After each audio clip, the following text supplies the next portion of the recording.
चिंचवडमध्ये सर्वाधिक कमी वयाच्या नगरसेविकेचा मान प्रज्ञा खानोलकर हिला मिळालाय। 21 वर्षांची प्रज्ञा खानोलकर राष्ट्रवादीकडून प्रभाग 16 मधून निवडणुकीच्या रिंगणात उतरली होती। समाजसेवा करण्याची आवड आणि राजकारणात करिअर करण्याच्या उद्देशाने तिने निवडणूक लढवण्याचे ठरवलं। तिच्याशी बातचीत केली आमचे प्रतिनिधी कैलासपुरी यांनी। पिंपरी चिंचवड महानगरपालिकेच्या प्रभाग 16 ब मधून प्रज्ञा खानोलकर विजयी झालेली आहे। महापालिकेतील सर्वाधिक तरुण नगरसेविका होण्याचा मान तिने मिळवलेला आहे। वय वर्ष अवघं 21 आहे। नेमकं राजकारणात यायचं कारण काय होतं, तिची पुढची वाटचाल कशी असणार आहे तिच्याकडूनच जाणून घेऊया।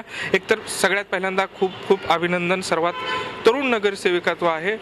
कशामुळे वाटलं की निवडणुकीच्या रिंगणात उतरावं? माझे काका मनोज विक्रम खानोलकर हे माजी नगरसेवक होते।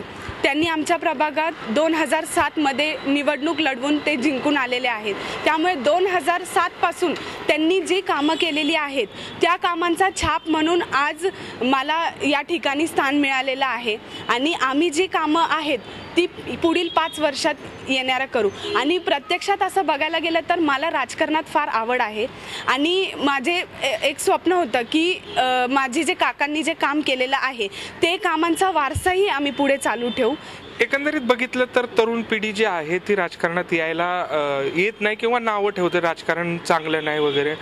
तू आलेली आहेस, तू काय सांगशील या तरुणांना? लोक नावं ठेवायला तर लोकांना येतं, पण जेव्हा ते प्रत्यक्षात त्या कामात उतरतात तेव्हा त्यांना कळतं की काय असतं, कामं कशी प्रकारे केले जातात, राजकारण नेमकं काय, हे सगळं ते जोपर्यंत त्या रिंगणात उतरत नाहीत आणि त्यांचे विचार बदलत नाहीत राजकारणाबद्दल तोपर्यंत ते समजू शकत नाही। व्हिडिओ जर्नलिस्ट कृष्णा पांचाळसह कैलासपुरी, झी मीडिया, पिंपरी चिंचवड।